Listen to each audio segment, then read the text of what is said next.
the Daily Bread Devotions. Today's reflection with Pastor Jeff Elis Cupides. Pastor Jeff, good morning. Happy Thursday. Happy Thursday, Cha. And of course, Brad Ted, good morning. Thank you Naks so much for naman. having me. Oo, mukhang stay at home ka lang ngayon dahil di ka nakasuklay. Pero ang mahalaga, nandito ka pa rin para magbigay ng magandang balita, Pastor. Anong meron ngayon? Yes, ito si Mitzi, nakikinig. Good morning. At kahapon po, nagpagawa ko ng relo dyan sa Mega Mall. Lahat nakikinig sa atin, Cha. Si Mavic at Ronnie Minor, Kuya Willie at Ate Arlene. So, nakikinig sila before pumasok Good sa trabaho. morning. Yan, thank you so much for tuning in. Pag-usapan po natin ngayon, self-control. Alam niyo po, hindi lahat ng gusto natin dapat nasusunod. Alam niyo po ba yon? Alam mo, minsan yung pinakamahirap kontrolin, okay, hindi yung sitwasyon sa labas kasi madalas wala naman tayong control sa mga nangyayari sa labas. Ano? Mahirap kontrolin yung sarili natin eh. Yung bibig natin kapag galit, yung mga kamay natin na to kapag gustong mag-reply dun sa bashers sa FB post mo, yung pagkain eh, busog ka na pero may lechon pa, di ba? Yung paggastos, pag-add to cart kahit wala ka namang pang-check out at pambayad sa katapusan dyan sa credit card bill mo. At minsan pati emosyon natin kapag nasaktan tayo, hindi natin makontrol. Ang sabi po sa Biblia, ang self-control is a fruit of the Holy Spirit.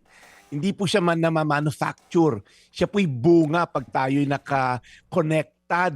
konektado tayo sa ating Diyos, namumunga raw po tayo, isang sa mga bunga ay ang self-control. Kaya ko ito pinopromote itong salita ng Diyos every week, ano? Dahil everyday nga pala. Kaya po tayo nag-uusap ng salita ng Diyos para lumalim ang ating relasyon sa Diyos. Kaya po merong verse sa Bible, Kawikaan 25:28, ang taong walang pagpipigil sa sarili ay madaling bumagsak, gaya ng isang bayan na walang pader. Yun daw pong taong walang self-control is like a city na walang gates o walang wall. Noong unang panahon po kasi kapag walang pader o walang wall yung city, vulnerable po ito sa attack. Ganon din tayo ngayon, ano? Kapag walang self-control, madaling makapasok yung galit, yung temptasyon, yung addiction. Naku, yung mga addict sa online sugal, yan, walang self-control yan.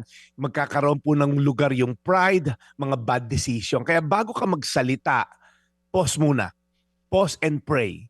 Bago ka mag-react, magdasal muna tayo. Bago ka gumawa ng desisyon dahil sa matinding emosyon, magtanong ka muna kay God ng wisdom. Ask God for wisdom. Remember, hindi lahat ng nararamdaman mo kailangan nating sundin. Hindi lahat ng gusto mo makabubuti sa iyo. At hindi lahat ng kaya mong gawin ay dapat mong gawin. True freedom is not doing whatever you want to do. No, true freedom is having the power to do what is right. Hindi ngunit, makapangyarihan ako ang congressman dito sa bayan na to, gawin ko yung gusto ko kahit mali. Ang totoo pong freedom is the power to do what is right. Tanong, anong area ng buhay mo ngayon ang kailangan mong magkaroon ng self-control? Na ito'y bunga sa atin ng Holy Spirit sa pagkakaroon ng relasyon sa Diyos. Kawikaan 25:28, ang taong walang pagpipigil sa sarili ay madaling bumagsak gaya ng isang bayan na walang pader. Tayo manalangin, Panginoon. Alam namin, Lord, ang bunga ng karamihang regrets namin sa buhay ay ang pagkaroon ng walang self-control. Kaya kami ganito, kaya kami ganyan, kaya kami baon sa utang, kaya nakabuntis ng maaga, kaya addict yung iba. Lord, because of lack of self-control, inuuna namin yung kapakanan ng aming sarili kahit makakasakit sa iba, kahit hindi magandang ending. So Lord, tulungan mo kami magkaroon ng bunga ng Holy Spirit, the fruit of the Holy Spirit, which is self-control. Tulungan mo kami, Lord, lumalim ang relasyon sa iyo upang magbunga. Nawala ng mic si Pastor, ayan. Amen. Oh, amen. Salamat. Pastor Jeff, Yes. thank you. Oo, Brad. Yan, salamat self-control. Ganda. Salamat na marami, Brad. At nako, yung pangaral na today ay sapol na sapol. Tayong lahat talaga Tayong naman. lahat. Oo, meron talaga mga bagay sa buhay natin. Dapat, Minsan nahirap tayong kontrolin. Ano? Restraint.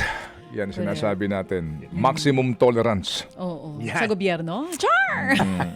Okay. Salamat na marami, Brad, for reminding us itong binabanggit mo, yung self-control.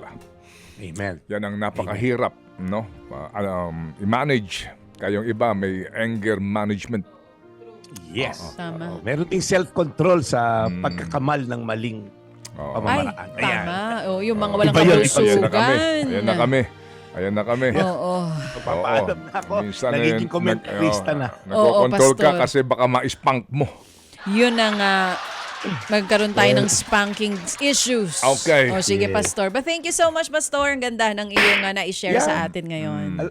Alam mo naman siya, everyday I can't help but to lecture the people about the Word of God. The Word of God. Thank you so much, Pastor, Professor, for lecturing us today.